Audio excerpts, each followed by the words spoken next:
And welcome back, everybody. Here with the Game Dev Show, I got Story, Greg, and Corvallis. We're going to be talking about AI, game dev stuff, Unite, some of the new games that have been coming out. Story had a giant list of topics that have already disappeared out of my head. Oh, and I wanted to mention the Publisher of the Week sale that's going on the Asset Store. It happens to be one of my favorite publishers, the CG Pitbull, when I was looking for spaceships and noticed that a lot of them were on sale, and then started digging around a little bit more and realized that they were actually the publisher of the week, and they've got a free asset. It's one of the big ships. I think is normally $30, and now it's free. There's a link in the description, and I'll drop it in chat. So welcome, everybody. How's it going? Going good. Howdy, howdy. So you guys were mentioning before we started that there was a lot going on with video games this week or these last 2 weeks since we've been kind of away or while I've been traveling around. So what have you guys been playing? Is it just Baldur's Gate or is there more coming out? Well, there's been a lot of Baldur's Gate, but no, there's been other games. But yeah, we should definitely get the Baldur's Gate out of the way, though, I think, because I imagine it's probably the most prolific for everybody. Like I said, I'm at 50-something hours at this stage. I've actually not had the chance to play it yet because I've been saving up for end of the month, but I've been watching it extensively, and it's been very, very fun. It's come so far since early access. Yeah, I haven't gotten it yet. Okay. You're letting the team down, guys. So when are we having a collaborative playthrough, all the devs? Hey, count me in. I've gotten pretty good. Granted, it's entirely by cheesing the systems, but it's good. It works. It's an RPG. It's kind of made for it. Exactly. It's how you play. Like I genuinely love games where you can analyze them as you play in terms of how they're being made, and I absolutely love a tag-based system because it's got that really interesting sheer level of complexity that lets you do a lot of absolutely insane things. Like you can take an enemy, shrink them using enlarge and shrink ability, and then take one of your warrior characters, like a barbarian, and then just pick them up and lob them across the room because they're now smaller, which you couldn't do if they weren't smaller, right? Or like lots of other stuff with barrels and water and all the other crazy, ridiculous... Like the one that blew my mind the first time someone pointed out to me, it never occurred to me. You can drink a potion and it costs you a quick action, so you can basically do it any turn you want. But you could give it to somebody else to drink as well. But if you want to heal a team member, you can't, if they don't have any actions, you can't give it to them to drink. But what you can do is you can just throw it at them. Just throw a potion at them to heal them across the map. Or if you're smart, put it on the floor and you can shoot the potion and then that'll hit it. Or if you're extra smart and you're in an AoE effect, like you're on fire, you can just start dropping potions out of your inventory and they'll hit the ground and break, and then it doesn't cost you any actions to do that. So you can heal multiple times providing you're on fire. So there's lots of really ridiculous systemic stuff you can do. That potion throwing one was a great short I saw because I've been playing Pathfinder 2e recently with my D&D group, and of course literally every person is also playing Baldur's Gate. So half of the session is talking about that system, and the other half is specifically related to Baldur's Gate.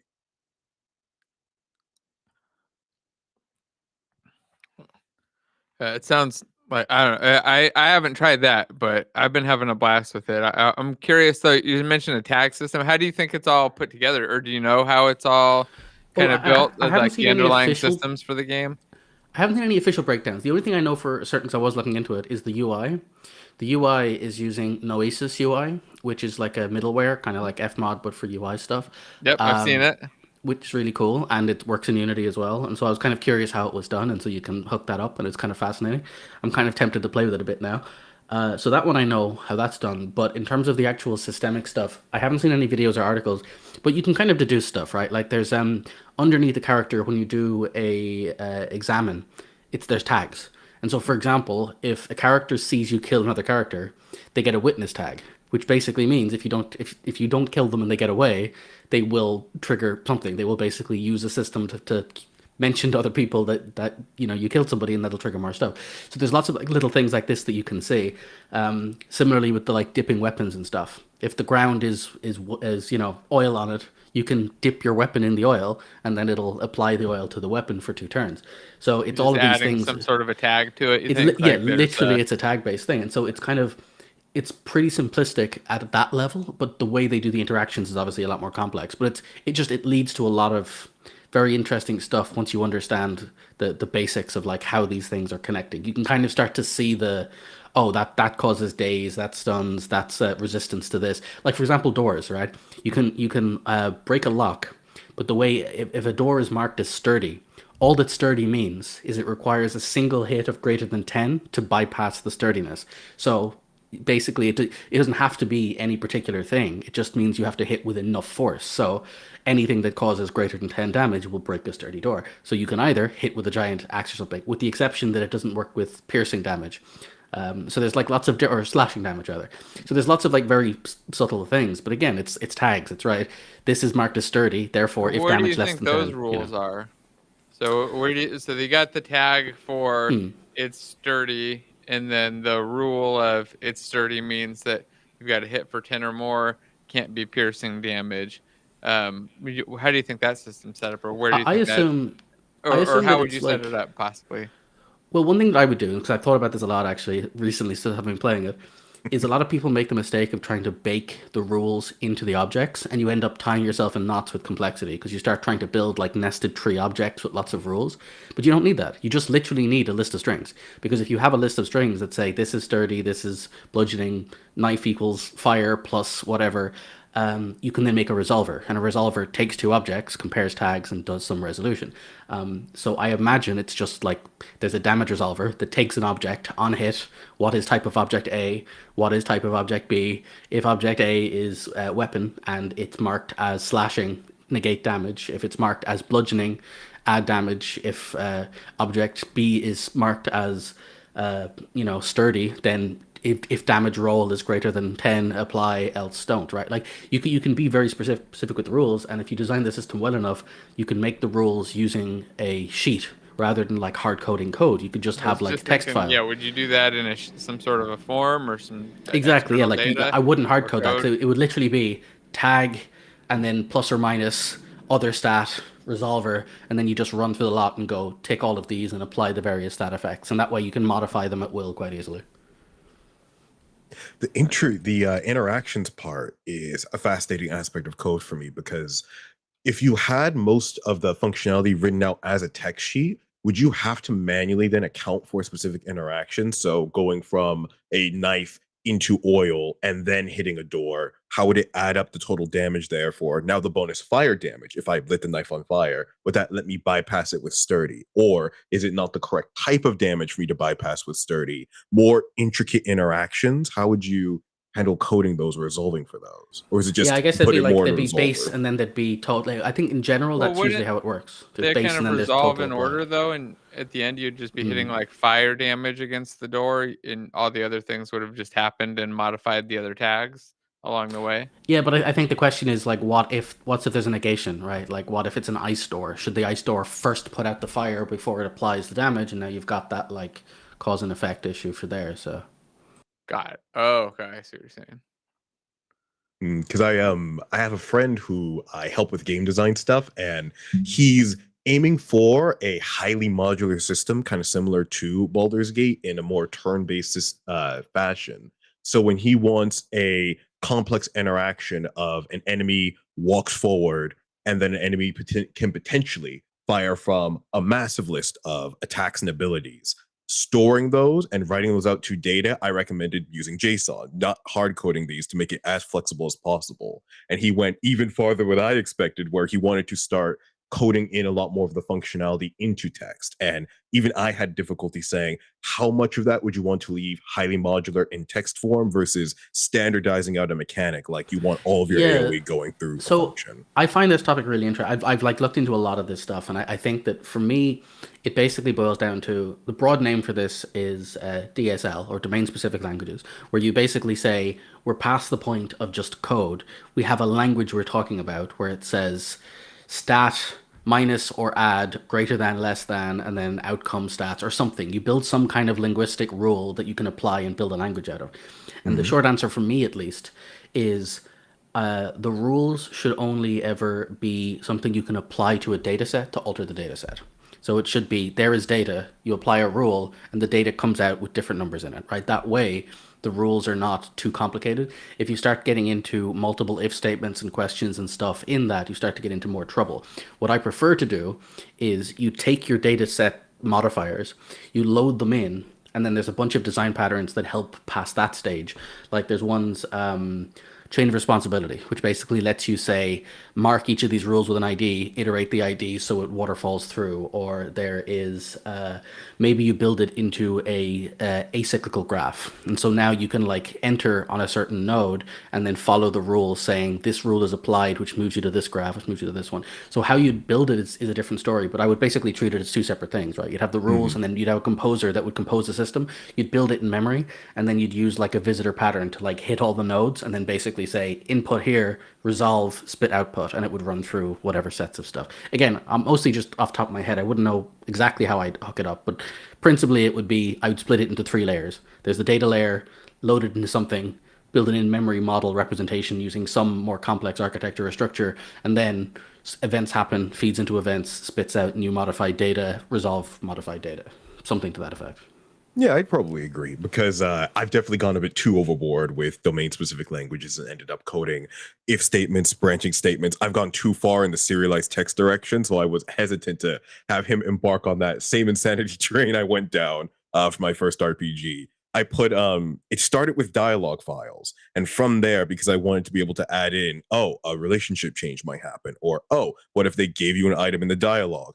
Then it became an item parser. Then it became a logic and relationship system. And now there are 5 different systems coming out of this parser. And now I can't, this was before I had good coupling practices either. So the moment you want to make one change, now this is cascaded. I don't know how to read relationship values anymore because how I'm handling parsing out this data in a JSON file has now gotten very complicated. Yeah, Ink did that to me too. When I first learned about Inkle and I was using it, it's like, this is so powerful. I can basically bake my entire game's logic into this with functions and stuff. And I tried that and then I made an absolute mess. And I'm like, this is hard. I can't do this.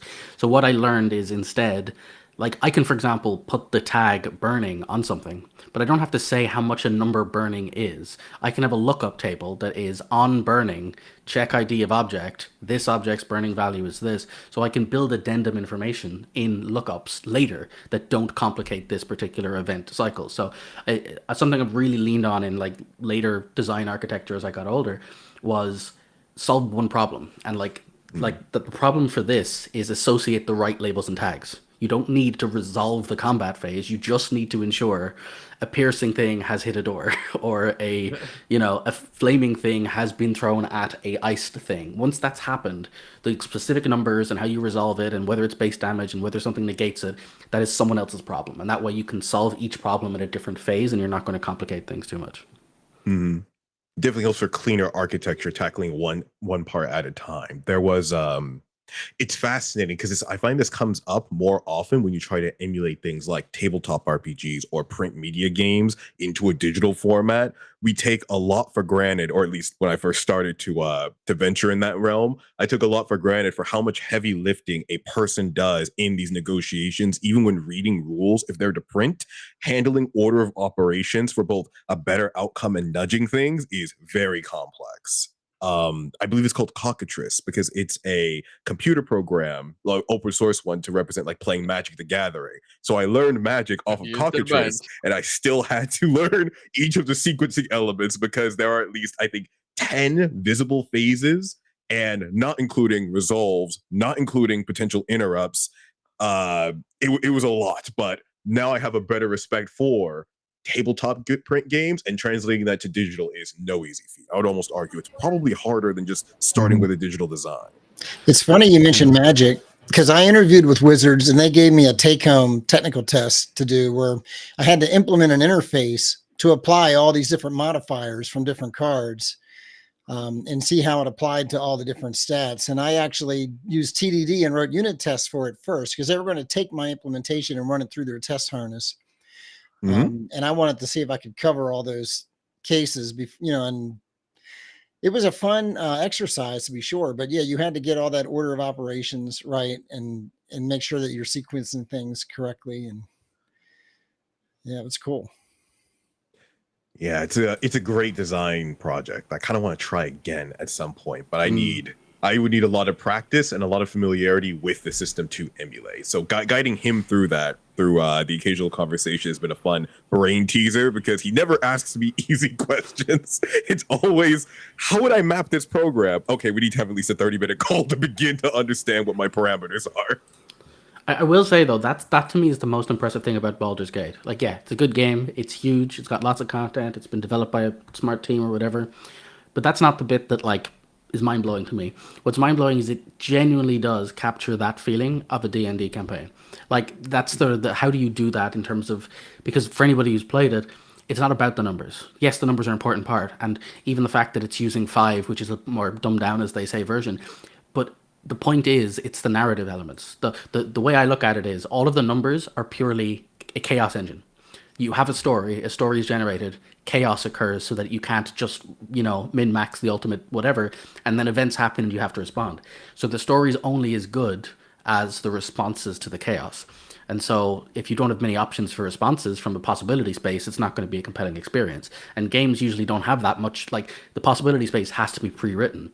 But the fact that like there's a sheer insane number of things you can do, like on my second playthrough, it's mild spoiler, but it's just literally the first thing you see is there's a really big character you're fighting who's got a really cool weapon and he like kicks your ass and you can kind of like run away. That's what you have to do. Second time round, once I understood the systems more, I just made him drop his weapon, picked it up and legged it, and I had a really good weapon at the start of the game, right? So just the fact that you can do that. I killed him eventually. I just went back and kept fighting him until I could kill him. And no, I literally I didn't realize. I used the command ability, made him drop his weapon, had a character run over, pick up the weapon, job done. Have a really good weapon, you know? Oh, nice. Yeah. I ended up killing him. And of course, the first time I did it, I killed him, and then I accidentally screwed up and got all my characters killed right after by waiting around for no reason, just looking at stuff and not realizing that I was getting surrounded and dying. So then I had to go back and kill him again. And then I also realized that I made a wizard, so I couldn't use this stupid sword anyway. I was like, oh. But it's like, the fact that you can genuinely have this experience where it's sort of, it has clever reactions to things, that you can have these really interesting back and forth of different, it's like, so to me, like, that is, because I think about possibility space a lot in games, where, because people don't think about it in games like Doom, but like the whole reason Doom is a good game is because of the sheer interconnected web of possibilities that you have to contend with at any given point in time, between all of the background range characters, the close range characters, the different weapons which are optimal for certain things. What you're dealing with from a game design perspective is possibility space.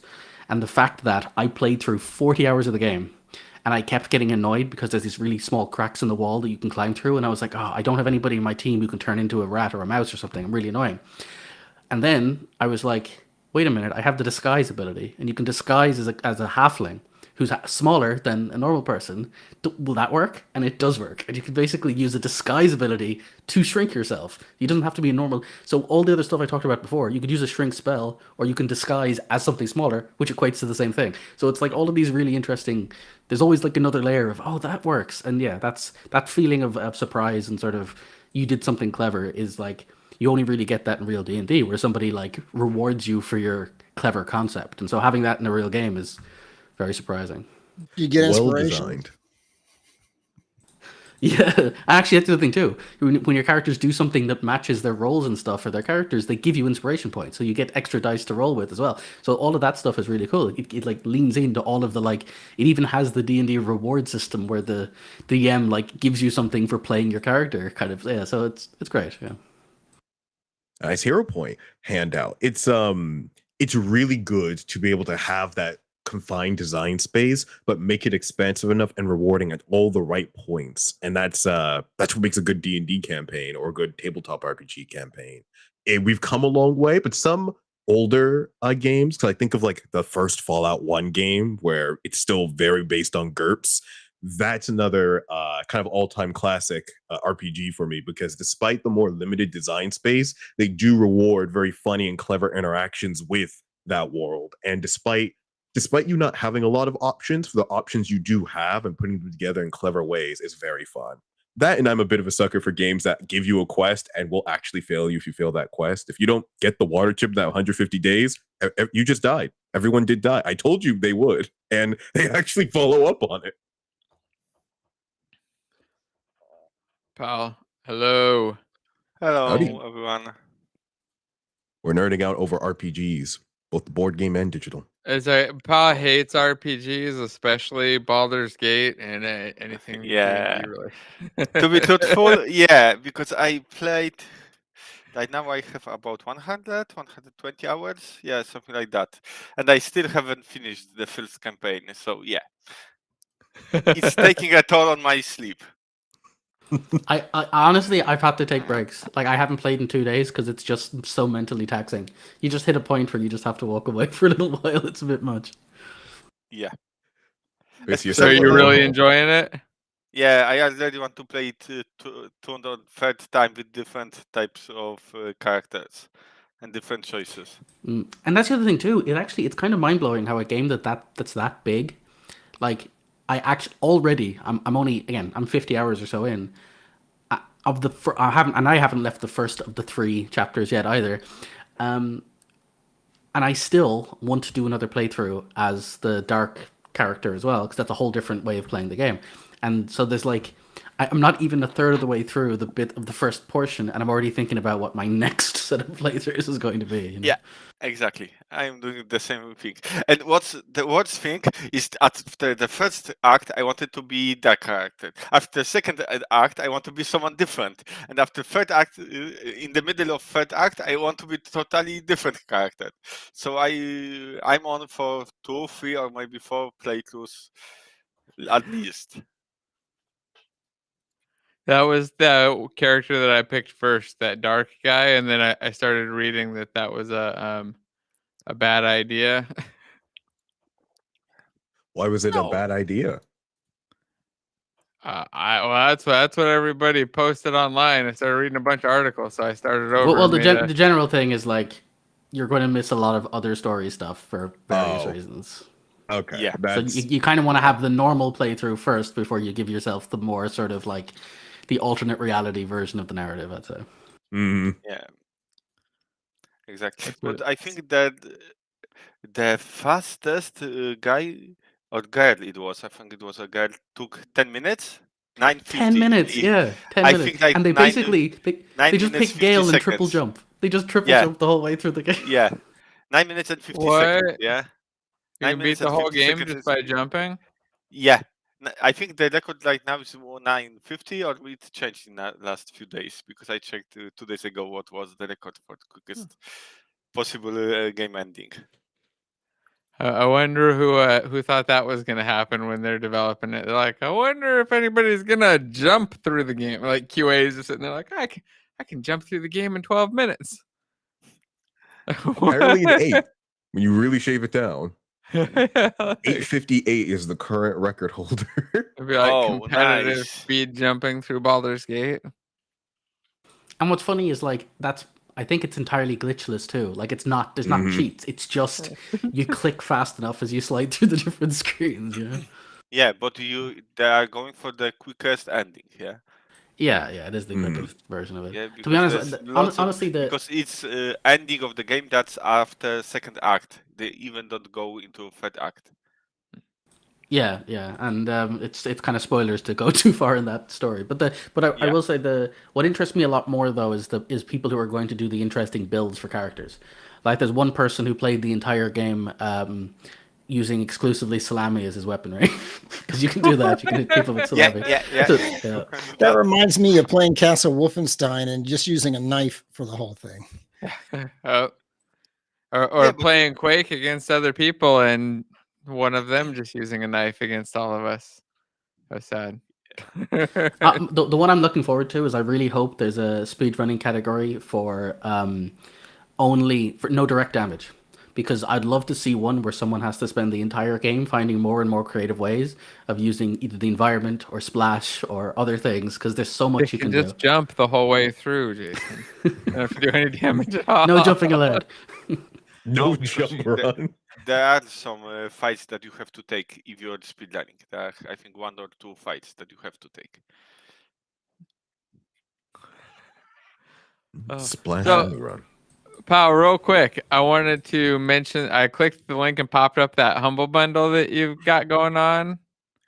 You know, tell everybody what's in there because it does seem like a really good deal. I should probably grab this It's one. big humble bundle. The top sellers for Ancestor gathered together and made our own humble bundle. That's Protofactor, then Infinity PBR. There's Malwares, so lots and lots of great stuff, and of course, Nature Manufacturer is one of them. I just checked. I've already bought it, so it's fine. I had bought it too. Yeah, I couldn't help myself. It was so good. that it's not. I'm looking at it right now, and there's like a bunch of $300 assets in here, like a bunch, like these giant packs.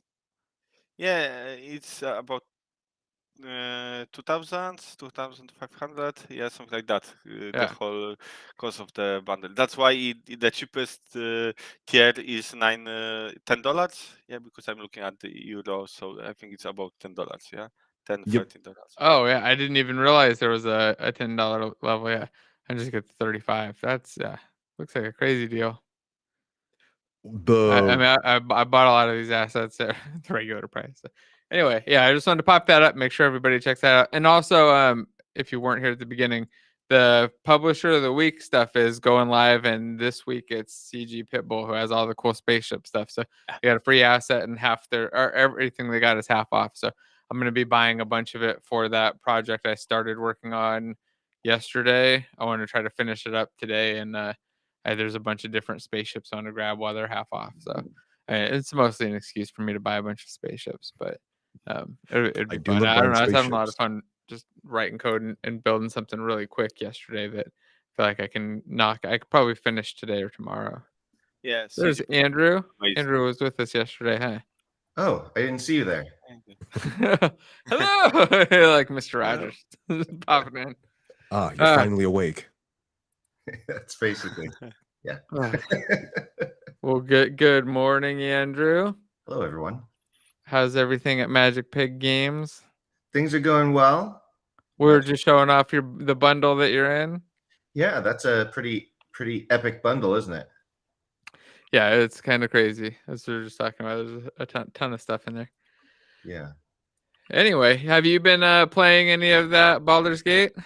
So I haven't played Baldur's Gate for a while. I've played a little New World recently for educational purposes only, and I might try Baldur's Gate again just to give it a second chance. I think I'm going to wait though until September. September is when the Mac version is supposed to come out, like the official version for Mac. I can download it for the PC, but for some reason my PC's Wi-Fi is just kind of shit, so it takes hours and hours to download the stuff, and so I think I'm just going to wait till September. Just plug in your PC. I don't have an Ethernet thing, and then it has to go all the way around, and it's just it's a thing. I will say, despite all the Baldur's Gate talk, I'm going to not be playing it for the next week because a game released today that I've been waiting for a very long time. It's called Bomb Rush Cyberpunk. It's basically a spiritual successor to Jet Set Radio, and I'm a big Jet Set Radio fan. In fact, my rubber duck is a Jet Set Radio character. So yeah, I've been waiting for this game for quite a while. So that's going to be like the entire weekend I'll be playing that. Is this one right here? That's the one. If anybody's ever played Jet Set Radio or Jet Set Radio Future, this is like, I've been watching this. This is a lot of people have been waiting for this game to come out. And for anyone who hasn't, can you explain it real quick? It's just cool vibes, man. It's just such a good game. It is a vibe. It's got really good music. It's basically you're sort of like, well, at least in the original Jet Set, the idea was that you are spray painting and tagging in the city, and you're fighting the police, but you're going around and like blowing stuff up, and it's skateboard and you know, rollerblades and that kind of thing. So it's got kind of like Tony Hawk, but with like flair and style, with like great music. So Nice. It's actually Like not she's- one that I played. It does look pretty cool though. I mean, I haven't played the old one either. Yeah, where's Salim when you need him? I just got sucked into the trailer. I love the style and the presentation. So good, yeah.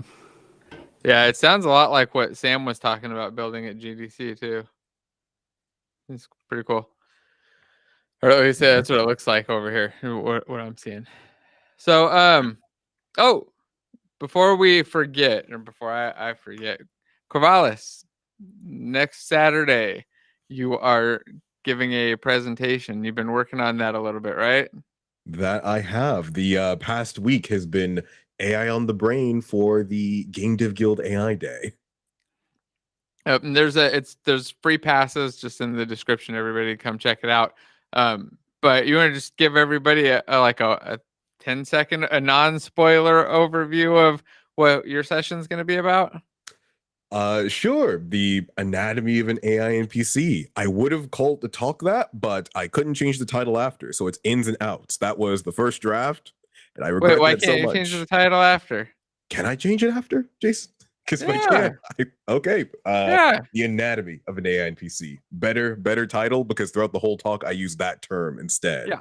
It's Okay. me going from start to finish of building an open source AI NPC entirely run off my local machine using all the currently available AI tech to see what it's like integrating in that game process. I also use my tool, GPT for Unity, which I just made entirely open source, so it's available on GitHub right now if you want to use it, to analyze the process, analyze the performance issues for it, and a lot of interesting design considerations the longer you use it. Nice. This is going to be very cool. So the GPT for Unity, can we drop a link in the chat and in the description and stuff, tell everybody where that is and what it does real quick? Because there's probably a couple people who heard that and are now saying, well, what is that? Sure. It's on my GitHub, and there should be a new build coming out literally today, because through making that project, I learned a lot about using my tool and figured out what I really didn't like about my own tool. So I've gone through a whole refactor for the day.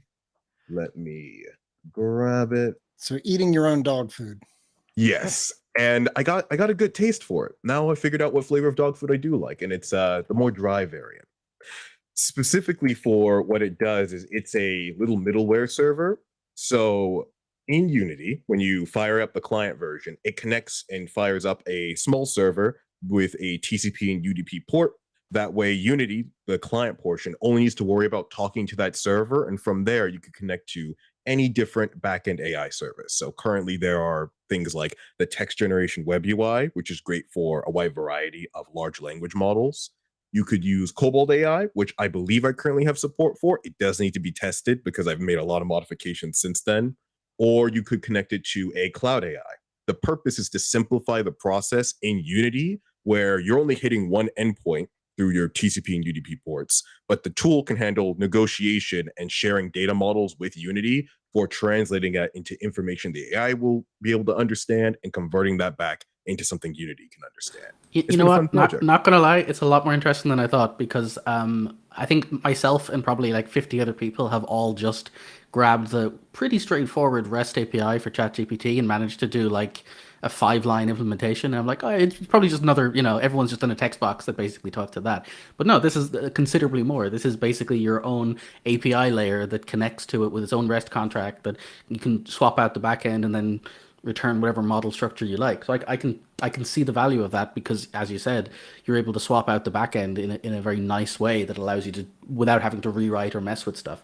The question is, have you done the other side of it too, or are you going to do different front end portions to integrate with all of the like model switching and stuff? Because that would be really cool.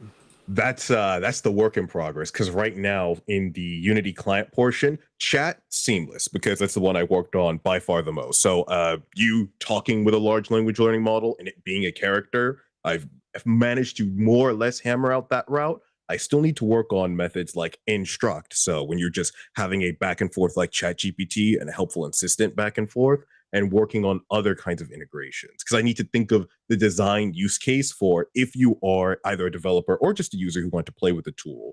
What engagement are you looking for, and creating a proper front end for that? So I still need to expand. I have feature requests then, and By mostly all because means. I would use this. All right, so I'm thinking what I would do with this, and one of the common things I find is you often ask questions about solving a technical problem, and so you might say, how would I approach this design problem? And you're kind of going back and forth, but a lot of it is going to be repeated questions. You're not going to like. I'll often ask you questions to figure out an answer, and then like go away and do something else, and then come back and do more. So what I do for my own, but I've literally written for my own version, but it'd be really cool to have it a more agnostic solution, is when you've written those queries, you have a SQL-like backend that will cache all of your previous chats that you've had, allow you to assign tags to the IDs of saying, I want to personally tag that as being about topic A, topic B, and whatever. And then I can query my own history specifically of stuff without having to then pay the additional costs of re-asking questions and stuff. And that way you could even do it by having a tag that says, I talked to this AI about the topic, and this is the chunk of text tagged with that AI, and this is the same questions, but to a different AI, and then I can cross-reference and do all of that stuff. And then if you had that personal level, I would add one more on top of that, where I would build a text corpus that would split the whole thing up using inverted indexes, and then you'd be able to just have instant O of N search across the entire thing and find whatever you want very quickly. So yeah, probably overkill for the second half, but I do think that first, just having a SQL-like database of being able to like backlog all of that stuff would be really cool. It would save an awful lot of cost for the API calls. That is very much we're already of the same mind, because it was through the use case that I mentioned a whole mild spoiler. A whole segment in the talk is specifically memories and setting up database schemas for how are you caching your conversation history with the AI.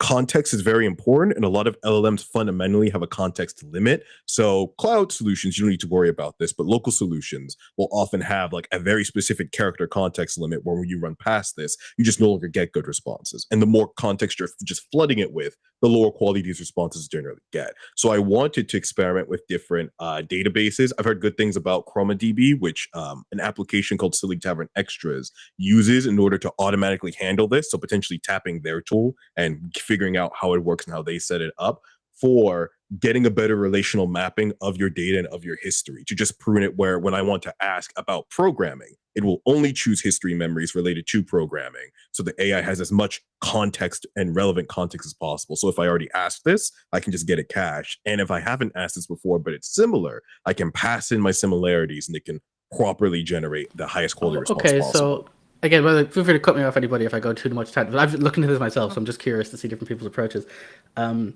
For example, I use Obsidian, as I've said many times, and someone made a ChatGPT. A quick cutoff.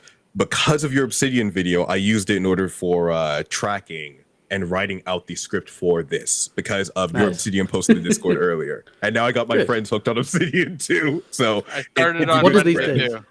One of these days will give me a kickback. I've probably converted quite a lot of people at this stage. But someone made a ChatGPT plugin for Obsidian, and I was like, oh, again, it's probably just an API call. But what I really liked is they're actually using their vector translation library to take your text and then create the vector database mappings that you can then send it as your context data. So you don't have to, you're not sending a giant prompt. You're actually like preloading the context information. So I was wondering, are you going to go down that road as well? Because obviously it's a whole different ball game to say, oh, well, we'll just like pre-generate prompts or search your history, but to actually build the n-dimensional vector array of your various different prompt data that you can then feed it is really cool, because you could compress that and store it in your database, and then you'd have a much you could basically like switch modes, as you said. You could have it into like go to my programmer mode or go to my game design mode, and then have all of my previous conversations topically relevant bring as a baseline for that, you know. Probably I'd really love to do a vector database, because I feel like the value for relational and that data search is just super great. I'd probably start with a much more primitive, just very basic SQL database. You're able to query it. It gives you the ability to search through your history, but scale upon that. Because the beauty of GPT for Unity and what I really want is for it to be highly modular and highly customizable. So if you wanted to try just like the SQL database, I have a little folder specifically called add-ons that let you just latch on a particular add-on. So if you wanted a different Unity interface that I decided to make for a very specific execution, load up that add-on, it just works. If you wanted to bypass my TCP and UDP ports entirely, I already set up a mild add-on. It still needs to be fleshed out, but one where you could just use Unity web request and use just direct HTTP calls to the server, which can then spool up and change its internal processes from TCP ports to a REST API for you to tap from Unity. So you can just hop, skip, and jump, but still keep that beautiful agnostic I'll admit that's my preference. I almost always defer to because I prefer to have a SDK layer in my app and then tie to an API and then just have that sort of be the boundary line for the way I would work it. But okay, you know what? If you have it on GitHub, I think you said if you have it there, I might see if I can make a request to do a couple of additions for you, because I've got a whole pile of code I've written in advance for things like search query stuff. So if you do get the database stuff in, I've got a whole lot of stuff that'll pre-generate your sound X's and your metaphones to give the much faster search stuff. So it'd be really cool, I think, to integrate the ability to have like or Levenstein distance spell check correction on the searches. You'd have a lot of like extra things there. Please, by all means. Plus, it's a great excuse for me to try new forms of code and to get reviews on them, because this is a very unique kind of networking tool I've not really played with before, and I'm using a pre-existing solution where someone used, I think it was called NetCore sockets, where they just made a bunch of different socket servers for every form of connection you could have. And I'm only using the TCP UDP ones because there was also a convenient plugin for having that easily connect to Unity. So both of those have been heavily refactored and played with. So, hey, whatever you see and whatever features you want, please rip me apart because I get better from it. I get stronger. Cool. That was a massive tangent on my tool. Yeah, I'll stop hogging the floor with questions now. It's fine. No, it's good, and I think the fact that you had to use your tool for this presentation, I think, is probably the other thing interesting we're talking about. How much did that change what you were doing? Like, how much did you end up modifying the project here for that? What kind of issues did you run into? Because I found like a lot of time pre-build stuff or like an API, or for me a lot of the time it's been building out like a design tool for designers, and then I give it to them and realize not what they wanted at all. It's not helpful at all, and I need to drastically change it once they get into their hand. But the same thing kind of happens for APIs, especially if you're not building the consumer of the API at the exact same time. So curious, what kind of stuff did you run into? Is there anything that stood out? I found my the extensibility was not where I wanted it to be, because so for the very specific sample I provided, it was a chat interface where you can load up relevant information for your character and send like a back and forth text. For the Game Dev Guild, I'm using it in a more game sense. So I got a package for a very specific UI. You should be able to dynamically load up this chat whenever you need it to, and also secretly load it up. So that way the user doesn't always have to actively go through the same processes. When I actually try to have the client be loaded and for you to be able to interact with the server, it of course required unique functionalities that were in that demo. So I had to end up recreating more classes than I should have. There were still plenty of core elements and automatic elements that were done for me, but I don't want a scenario where if you want to, let's say, change out some of the client recipient code, you have to completely make a new client from the base interfaces rather than being able to use more of the composite or extensible data from a pre-written client I have made. If you do want that level of customization, I wholeheartedly want to support it, but I'd like it to be modular enough where you don't necessarily have to recreate one of my components from the ground up because you want to use I will say, function. So in a past life, that was my job. I did API design for probably like 12 different companies for quite a while ago. But back in my day, it was ADO.NET and Entity Framework stuff, and then moved into Entity Framework Core. So I'm particularly familiar with a lot of the pipeline of the stuff that you're doing there with your API controllers and all the usual whatnot with the REST API standards and all of that. One thing I would say, if you're going down this road with people consuming it for you, one of the things that I really recommend setting up early, just for your benefit, is OpenAPI/Swagger doc support. It's not Swagger anymore. I go back to Swagger myself because that's what it used to be called, but it's OpenAPI now. Because if you do that and build the API endpoint for it, people will have a much easier time understanding and using your contract. And then the second thing is, it's a little bit performant heavy in terms of like there's better ways to do it, but for the modularity you're describing, I recommend looking into something called Mediator, as in mediate DR. So it's actually like it's Mediator. It's a design kind of system for your API that allows you to have hooks on validation inputs, outputs, and it basically does command query separation. And what that means is that specifically on your API design, you can have different providers and different resolvers, and you can end up, it stacks it together in a way that, to your point about modularity for people building different components, exactly, yeah. This will give you a lot more flexibility on your design, specifically if you're building an actively modular API. This is like what it's designed for. Awesome. And this is a GitHub package that I'll link in the chat in the description too. And I recommend if you're trying to learn this stuff, there's a great YouTuber called Nick Chapsis who does like a whole lot of fantastic content around API design, and he really nails the like how to do this in a way that's clean and scalable. And C# fundamentals and new C# features. Yeah, his stuff is awesome. Highly recommend it. I've got some great homework. Thank you so much. Because this is another big reason why I decided to do it. There was a hesitation because I think I've been working on it.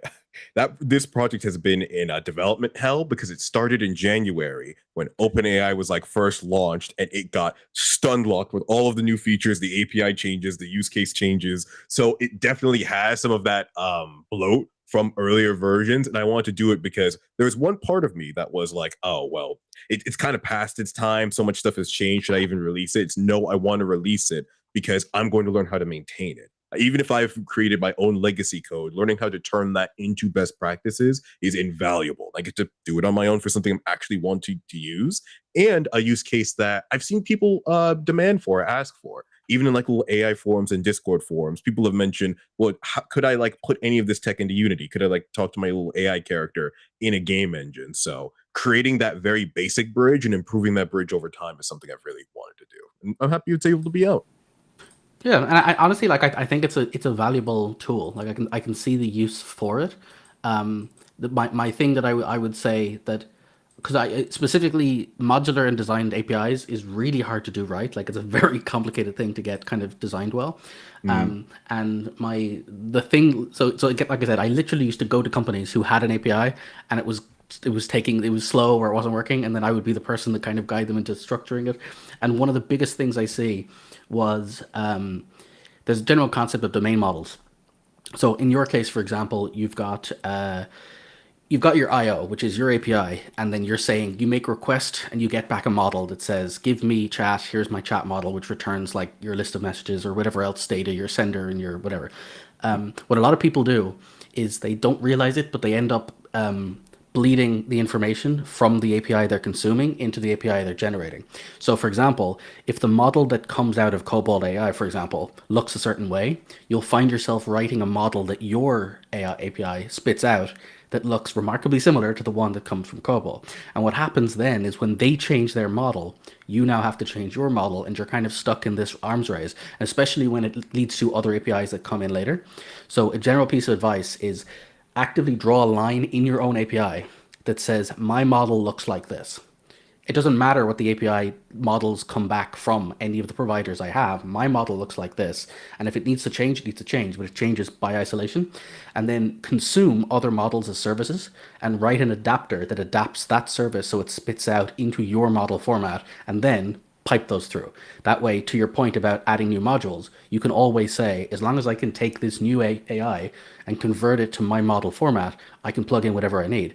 And then once you've done that, the next step is you can use a dynamic assembly loader. And so now you can just build a DLL outside of your project, drop it in a folder, and have your app on launch read a directory, read all the assemblies, find the matching interfaces, auto load them up, and so now you don't even have to recompile your app. You can actually have people provide you DLLs that are plugins. Long story short, that's how Audacity works for plugins, right? You just drop DLLs into a folder and it magically appears, because that's what they're doing. They're basically doing an assembly loader on the existing contracts. And you can only do that if the contract is very clear. But either way, the point is simply make sure that the model that you spit out doesn't look like the models of the providers you're doing, because you'll find yourself getting caught later going, oh, well, they added date stamp this way, and so now do I have to change my model or bind it? So use an automapper like Automapper, and it will give you that freedom to separate those two layers. That's probably the number one thing I would recommend if you're like trying to build out a kind of plug-inable system. I've definitely I had that because the original scope was just for OpenAI, but then of course local models and AI models happened. I've defined that out using a very specific model I called like the AI response. So it has the core elements that you would need to know or that the client would need to know when receiving a response from the AI. I've managed to find that, and Unity and the server share that model because Unity needs to be able to understand and receive information sent by the server. I do want to look into dynamic loading assemblies because that might solve one of my issues with testing, which is for both Unity and the server. When testing, I can unify these DLLs so that way when one compiles, it automatically updates the other. But having that be conveyed and usable for another user to do tests was a bit of an issue. But yeah, that isolation for and a standard for what the model should be in converting whatever other input you get from the particular service is something I was very careful to jot out. Because another just minor example that I ran into literally today was for character editor. So creating the character JSON, which is what actually creates a character, their personality, all of the relevant information. There are already a bunch of different standards that exist from different AI models that handle character information differently. So there's a very nice universalized character editor by Zoltan AI on GitHub, and there's an official link to that in the talk as well. That is a great editor because it includes redundancy names, but even then I have to take that in and process, because if someone made it and set it to like the Pygmalion version, some of those fields might not be populated. So I have to take in that editor and run through which fields are populated, which aren't, that exact one. Which AI model did you make this file for? And thus standardize that into the AI response model or the character data model to ensure that we're working from the same basis on what kind of character are we sharing between these services? What kind of character are you sending? And how might you modify that character, especially in a game where you want to modify these properties in regards to like their relationship or memory in order to keep sending it back and forth in a readable format. And another little trick on that, again, sorry for like taking this floor more than usual, but this is an area I haven't done in years, but used to be my job for like 6 years. So I'm very familiar with a lot of these problems. I feel you there. For those kinds of things, a really cool solution is you can mark your functions and methods with accept and response headers. So you can actively say, I accept these headers on this particular thing, or I accept these formats. And what's really cool about that is it means you can have the exact same API call that says upload character, but the onus is on the user to say add header X API type or X character type blank. And that way they can have their own model switcher for version control of certain things that would then call the same function. You can do it a million different ways, but my point is you can augment your function calls by saying, I'll accept these, I don't accept these, and I could give you back any of these. And then people could look at your thing and actually give me that, but return it to me in gzip JSON format. And that gives a lot of freedom on the person consuming it. And then when they send it back to you, they can say, send it back, but with these tags or these headers or these particular values, you know? Awesome, and we might want to even continue this conversation in Discord, just because we can keep this back and forth going. Yeah. Sorry, good idea. It could end up being the entire it's the conversation. So.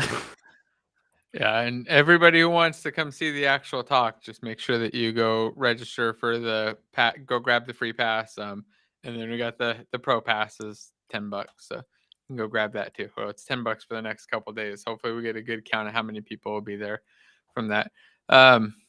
So what other I've lost track of what other we were talking about Baldur's Gate today. We're going to talk a little bit about the AI conference, which I think kind of hit. Unite's coming up. I think I may be attending now, so it's looking more likely that I will be there. I'll know for sure next week, I think, but I think it's looking much more likely that I'll be there, which should be pretty interesting. Hopefully it's not too cold. I freeze to death when it gets like below 70 Fahrenheit here, which is like, I don't know, 30 Celsius or something. Yeah, like I start to freeze, so I'll probably be dead. I might not make it back, but it should be fun. And then I feel like there was something else going on that I've totally lost track of. Anybody remember what it was? I'm very much down the API rabbit hole looking stuff up on my other monitor, so it's not in my mind. I have a question, but mostly to the room about something I'm working on. If anybody has a better solution for me, I've decided for a current project I'm on. I think we've all been there, where the console starts getting too many logs to the point where it's exhaustingly hard to actually read anything that's of any value out of the console. Now, my solution to that tends to be, I've talked about this before, I personally use log levels and different flags to control which scripts enter the log. But when you've got a team that's co-located with like 15 people working on the same project, all writing their own scripts with their own debug logs, you have a lot less control over like globally managing that. So I've got a couple of things in place, but long story short, I'm building my own injection layer to take the logs that Unity's taking and apply filters to them so that it doesn't like completely destroy the console. And then I wanted to display it because it's a VR project on the console. So I wrote my own console thing for it, and basically the point I'm getting to is I want to display a runtime console. And when I got to that stage, I used TextMesh Pro, and it tanks performance. Like, it's absolutely kills performance when you try to display a console with live updates for the mesh. Now, there's a couple of tricks you can do. I am using a dropout stack. I am limiting the number of things you're doing. I am using a string builder. I'm sending the string builder directly to TextMesh Pro, so it's not like just rebuilding the string.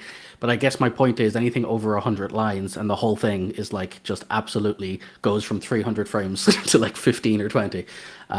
So I'm just curious if anybody has tried this kind of thing for like refreshed updates of a TextMesh Pro text, and if there's anything else they can think of that might make this not as horrible. I'm trying to think. Not at that scale where it was not at that scale like on VR where it was a performance problem. I do know who you should talk to about it though, who's got something that I can't talk about it on here because it's NDA'd. But after we get offline, let me We'll have tell a you chat, who to talk yeah, to that has like this exact. Probably has the exact solution to what you need. Yeah, I'll type it in private chat too. Cool.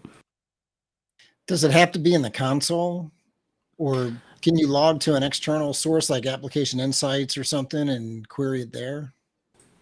Yeah, I probably could. In fact, actually, what we're doing is we're saving out the file and dumping it to Discord. We have a Discord channel that gives us all of the JSON files from our project that we use as a regular debugging tool.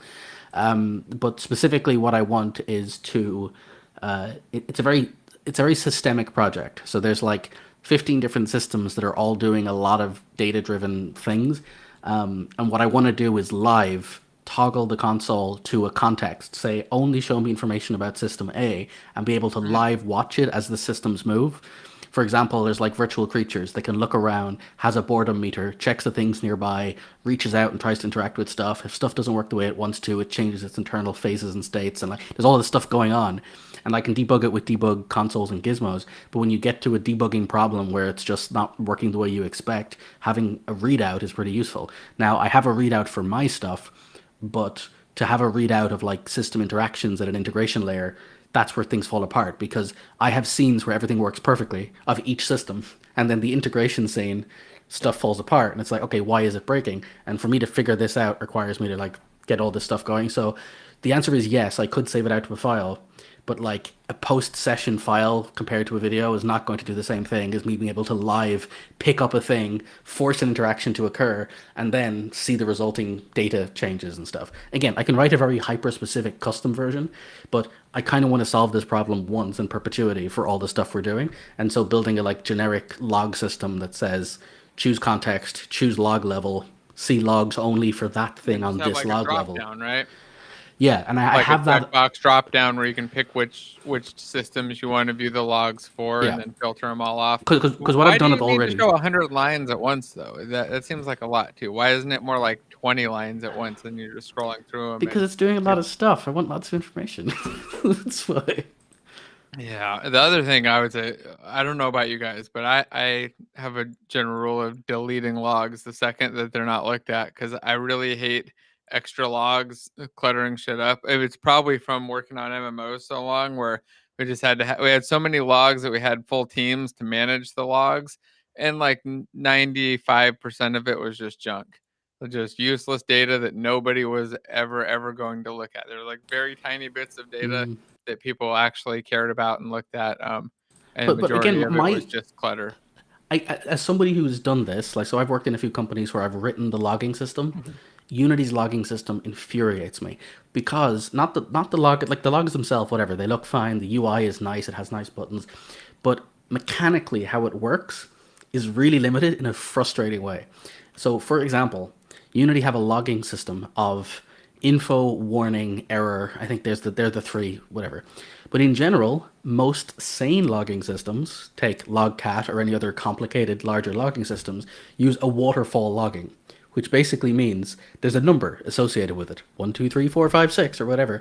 And then as you pick a certain level, you see all logs up to that severity level. So you can basically say filter up to fatal ones, or warnings, or errors, or whatever. Unity have an enum with 3 discrete sets of a list of 1 or 2 or 3, which is really limiting for the kinds of problems which have this sort of, like, for example, trace. If you build your own logging system, there's usually a log level called trace, which basically is give me all of the stuff. I want, like, every time something sneezes, I want every specific detail. I'm not going to look at it all the time, but I want to filter to this object on trace and see everything it does. And I write my code that way and I pipe it into Unity that way. But when I finally get to displaying it in the Unity log, I have to strip all of the extra context I've written, the context tags, the objects, the data model, all the stuff that I've sent. And all I can actually show, other than like writing a custom string, is it's this object with this message, right? I don't have, there's no way for me to do that. Or there's third-party assets that do it, but there's no native way for me to flag variables and say, draw me a line, a bar line for this value over time. Now, again, there are assets that will do this, but whatever. But it's frustrating to me how this, to me, is a very fundamental thing in Unity. I want to see this variable change over time. Why can't I do that in a tab in the dialog in the console? Like log a variable value, or it just feels to me like debugging is such a big thing, Like- and there's like so a many ways watch. to do it. Yeah, exactly, like a watch. Yeah. And it just, like, I don't know. I don't like using the console that much and logs that much. They drive me nuts. I only like to use logs if I have to. Like, Well, I need to jump off, guys. But all right, it was good thanks having you, for Greg. having me. Yeah, It was a pleasure, Greg. same here. Y'all have a good one. Yeah, Jason, you could buy an asset and check how they done it, because the debugger, I gave the link in private chat. It's they made their own console, yeah. The in-game console. They also made the in-game profiler, and it works fast. It's amazingly fast. Okay, You cool. I'll can have a look. just post it in the. You have to click, like, I think, left top. Yeah, as scroll a little higher. Yeah, that, as they say, click left the top on the tablet. Yeah, Up here. here. I got it.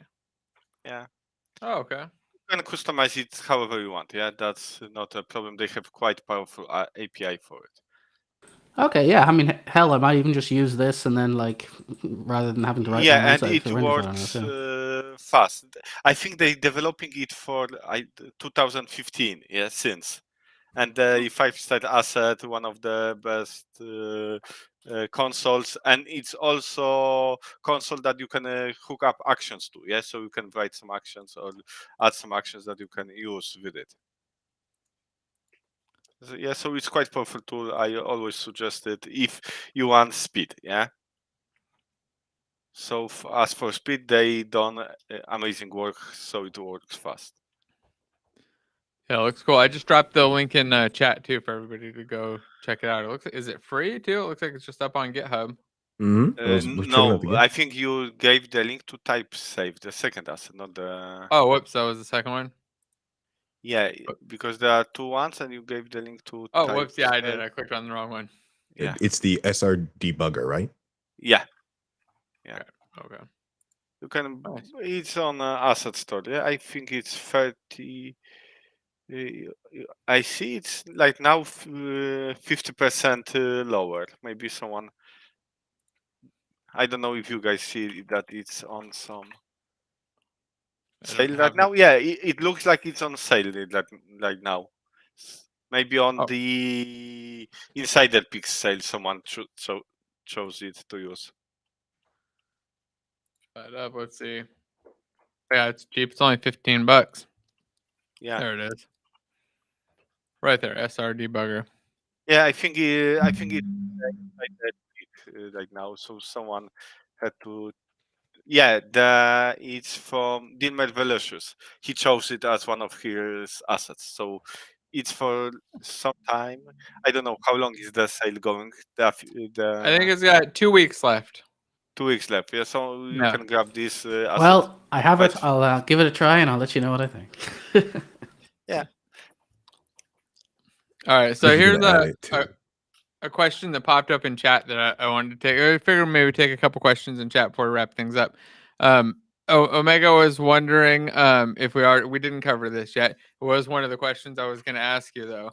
So, what is your opinion about Baldur's Gate 3 becoming the new gaming standard? And are you like inspired by Baldur's Gate 3? Or I've seen some people who are posting articles about how everybody is like, in dread now because they can't make Baldur's Gate 3. So what's the point of even making a game? They should just give up. Did you already give up, Andrew? Yeah. Are you going to I start forgot doing to tell you, construction or something else? this Just is a truck switch it up, driving. become an airline pilot? Truck driving. I've heard AI has failed in truck driving, so I'm gonna do that. I figure it's the only human job left at this point. So, yep. It'll be a while before they send out the Walmart greeters. Okay, we'll pick back up that blue vest.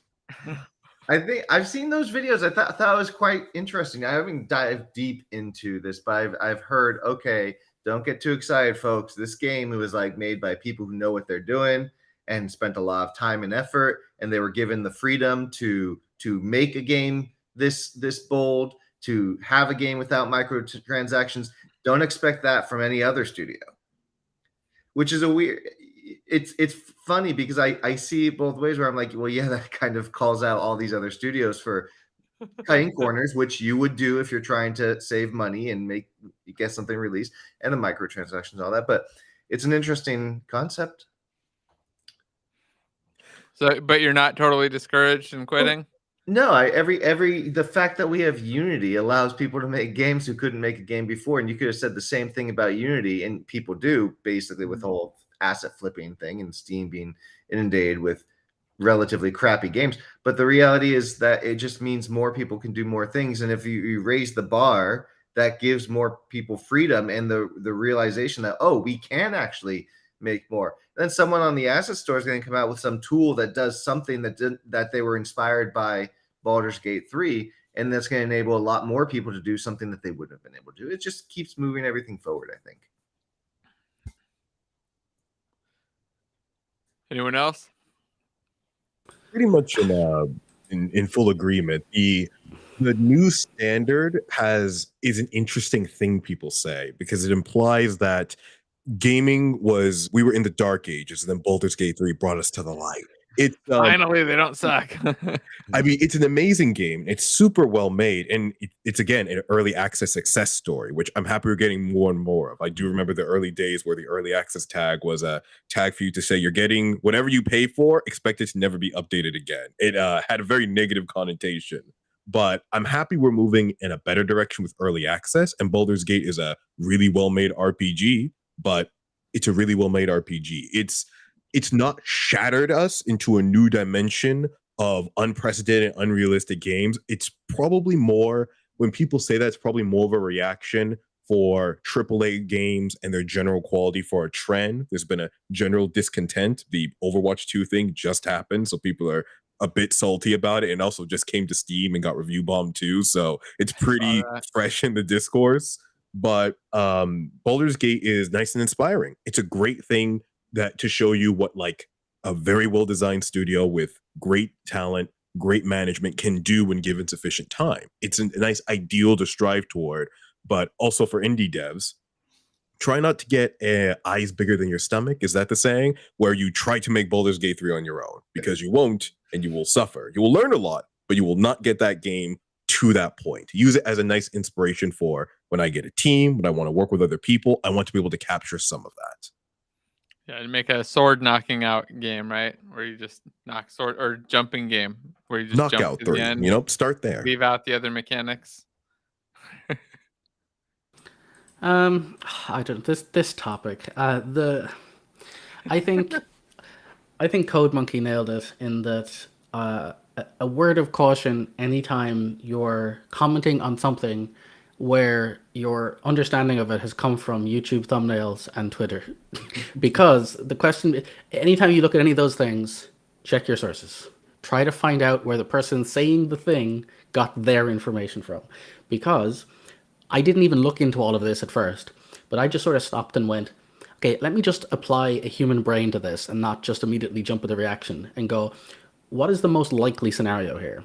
What are the two steelmanned takes of this particular argument? The first one is, okay, by the way, this game is great. Games have kind of been not as compelling recently. More companies should do stuff like this.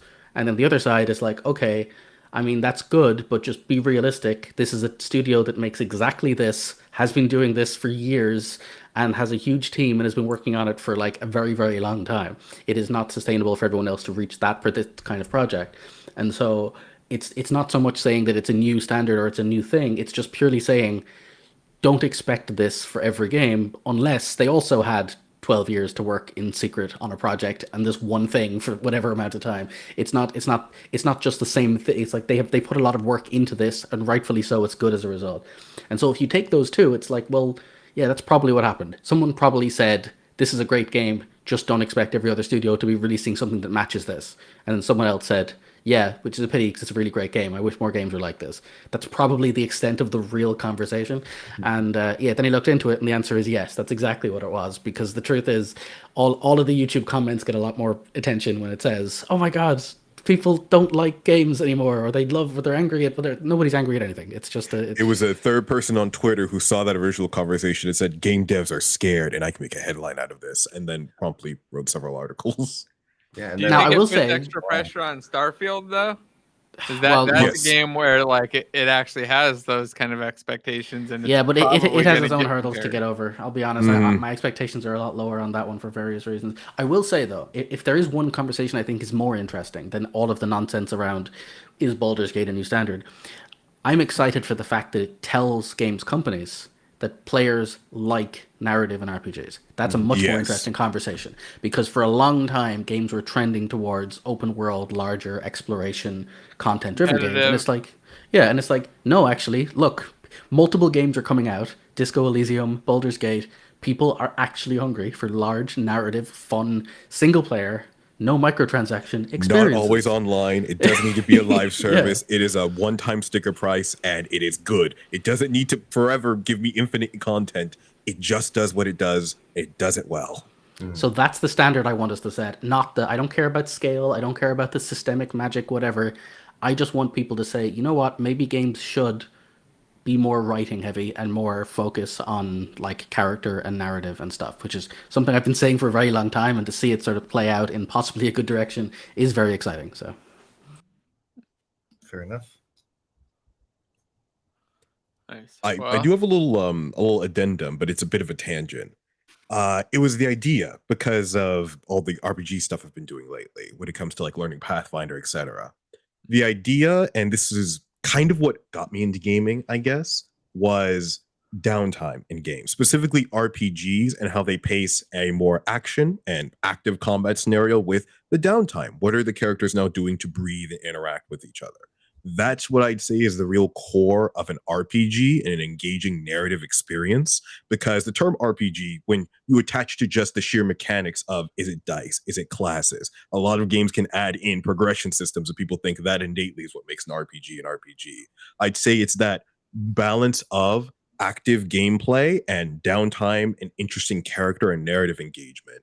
And seeing more games go toward that, which is the thing that I love in games. Because I started with Mass Effect 2 was probably one of the first games I started with. And the elevators. I was going to favorite. say one of my favorite memories of Mass Effect is just chilling in an elevator and having your team members make fun of each other and go, "This is I'm on a team. We're on a space It's about that. Like every other moment where you're going to a mission, your missions are the in-betweens to the downtime to have the characters interact. That's the real part you're fighting toward. Every time you do a mission, the interesting part isn't the missions are cool, but the interesting part is going back to the ship and seeing what everyone's talking about. Dragon Age Origins is also probably one of the pinnacles of mixing that narrative downtime into mechanics. And it does make me a little bit sad to say that Origins is still the best of the Dragon Age series that has done this. I would definitely say the others have attempted, but Origins is still weirdly unique on how well it handles that character progression and how many variants it allows you to have with your characters. It's that being a new standard and that being something more devs want to move toward is something I'm wholeheartedly for, because I love RPGs. I love stories. Nice. Well, I think we're all on board then that we can just quit making video games and give up, right? Yeah. It's possible. My characters will keep Actually, me company. I started making a different game yesterday. I know Andrew was there watching. I think Powell might have stopped in too. I was doing a little bit of streaming, and before we go, I wanted to see if you guys have any ideas, because I'm going to do some more of that later on. So the game is simple. I want to try to finish it like today or tomorrow. I don't want it to be too complicated, but I'm making a travel like cruise manager simulator. So you buy a spaceship, take people on trips to different places, and make money, and then have shit go wrong. So I got a couple spaceships already in there, a couple destinations. Like the first ones are going to be really shitty destinations. Like one's a battle in space that's going on. One's a giant alien looking worm, and I think there's a whale and a space Las Vegas. And to have it be kind of like an Oregon Trail-y type thing, where like once you get all your people in, you start going, and then random stuff pops up. And if you make it back, you have enough money to buy a slightly better ship or go somewhere else. But I was curious if you guys had any ideas or things I can add before I start coding that up later on today. I just think that one of the destinations needs to be a moon, but if you go there, you find out that's no moon. Oh, okay.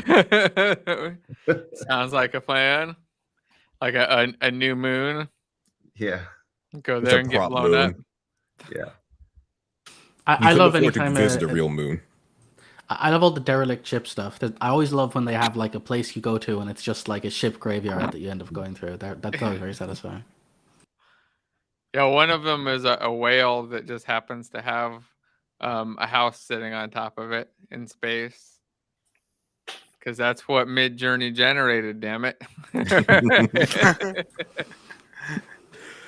A nice bit, I think I would say, is kind of like with Papers, Please. When you come back, having baseline expenses just to really, really hammer home the fact that you are a working class Joe. So like you pay for your apartment, your little basic food, livings, and fuel, that getting taken out of your reward money. So you have to manage, okay, well, do I really want to eat a nice meal and like get a buff to my driving, or do I like eat cheese and crackers for the day so I can have enough to save up for that new ship? It's a very tiny, but it's a very fun little balancing act to have. Also, the systemic portion, like I really love where it's like Dredge, for example, is such a really good game. I highly recommend people give that one a try. And for example, whenever you're in your boat, if you bump into stuff, you'll either lose like fish, you'll lose fish that you've collected, or you'll damage your ship that you'll have to fix, right? And so those like little bits of, if you bump into stuff, it's small costs, but it's enough that like it gives you that extra tension of, I don't want stuff to get knocked out of my cargo, because then I have to go and find more stuff. It's just like little bits that add more kind of systemic fun to it. Yeah, I like that. All right, well, I got a couple ideas. I'll see how much I can code. I want to do at least like 2 or 3 hours today, and then 1 or 2 more of those sessions, and then hopefully wrap the whole thing up. I want to see how quickly I can put it together.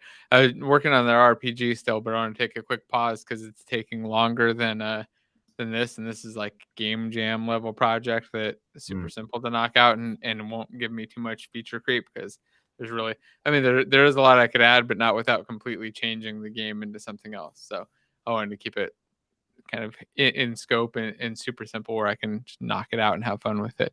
There was something else I was going to mention, but now I've totally lost track. So you guys, later on today, I'm going to do a live interview with Harrison Ferroni.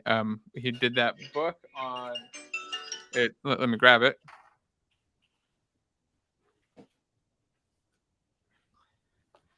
This book right here, Learning C# by Developing Games with Unity. It's a really good book, especially if you know somebody who actually just wants to learn C#, doesn't know C#, and is kind of getting into Unity, looking for like an actual paperback reference. This is new and updated.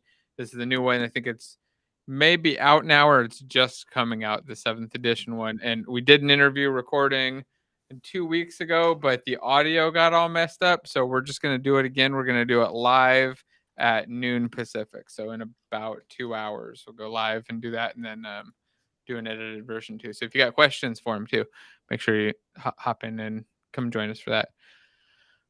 Anybody got anything else before we go today?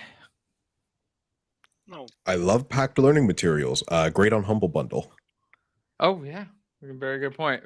I like having good paperback books too, just to take with me places. This one I already kind of know everything in there, so it's not the most useful for me. But if I had somebody around learning, it's definitely what I give them. Right now, I've been going through that shader book still, pal. I'm more than halfway through. I'm almost a shader wizard now. Not really, but it's making a little bit more sense. Like, every time I fly, I just, except for the last time because I had a Steam Deck in Baldur's Gate. Every other time I've been flying, I'm just taking it with me. If I go out to Unite, I should be able to finish it on the way there, is my guess. I realize I read a lot faster on an airplane. Yeah, but reading this book and then making use of it is more fun, I think. Yeah, I feel like I need to actually get some practical use out of it, because I'm reading it and seeing it and understanding it, but Yeah, it feels like you're reading a recipe book without cooking anything. It doesn't really you're not getting the value out of it. I'm getting quite a bit of value, because I'm figuring out like what a spatula is and what a bowl is, like what a lot of these terms that I use mean. Like it's been helpful kind of understand that and the differences, because it covers the built-in render pipeline and URP and shader graph and all the different languages, and it's helping me kind of understand. Go ahead. That's one of the things that's good and bad, because it changes so fast, the differences between those. It changes how I think it can be changed. Sometimes the difference between URP and HDRP can change in one of the smallest patches there are. Yeah, there's such possibilities. I think Body Unity does it last time anyway. I think the RAM version works, for example, on 2021.3.24 up. It doesn't work on 2021.3.17 because there are some functions lacking, and I would have to rewrite, I would say, 2-3% of code and shaders, and it's just small patches. Oh, yeah, it seems super frustrating dealing with all of that. I really hope it gets unified soon and becomes a little bit easier to work with. Yeah, that would be who knows? great. I mean, I guess that was the plan originally. That's what URP is supposed to be, though. So I guess we'll see. I think the biggest problem is between built-in and SRPs. Yeah, if the built-in was deprecated, it would be a much easier job. Yeah. Good. All right. Well, I'm gonna wrap it up with a couple of just quick mentions. The AI Game Dev Day is next week, next Saturday. So I'll have one show in between there. The passes are 90% off for like the next day or two, and then they go up, and trying to get a good idea of how many people are coming. You can go to the event for free. The passes are just to get into the expo hall, get the recordings, and if we end up with any freebie bonus stuff, it would be whatever's in that pack. But it just pays for the fees of getting into Gather. I think it's kind of pricey, but super awesome too. And then the fantasy bundle is up right now, and these two down here, I can't really point here. Hold on. These two down here both have some stuff in that bundle, and it's a crazy deal. It's $35 for like, $3,000 worth of stuff. It's probably one of the best bundles. There's lots of characters that I've used and other things. Lots of cool environments, lots of particles. I haven't even looked through the whole thing, and a 10% off coupon. And if you use the 10% off coupon, well, I don't think it'll apply to the stuff that's 50% off on the publisher a week, but maybe it does. I have no idea. To give it a try and see. If you don't, though, go grab their free asset. The CG Pitbull's it's this freighter that's totally free. So I'm going to grab that one later on and probably grab, I think I've got like 7 or 8 in my cart. What's this one right here? Oh, here's a link. I'll drop this in chat too. Go. Oh, sorry, that's the wrong link. Okay, I'll drop a link to the details of that bundle in the chat. So if you want to go check it out. All right. Well, any last words, everybody, before you're all? No, I think that's everything. Well, just go buy that the Cyberpunk game I just talked about. What is it called? It's got a ridiculous name. Bomb Rush Cyberpunk. I want this game to succeed. I want to make more of it. So go buy that one. Let's get a link. I'll drop that in the description too as soon as we're done. All right. Well, let's hit the button, and we will see you all next Friday. Like I said, I'll be live again in a little bit, doing stream, building some of that stuff, and then interview with Harrison later today as well. So just make sure you hit the little alert button or whatever, and hang around later on. All right. See y'all in a bit. Bye. See y'all.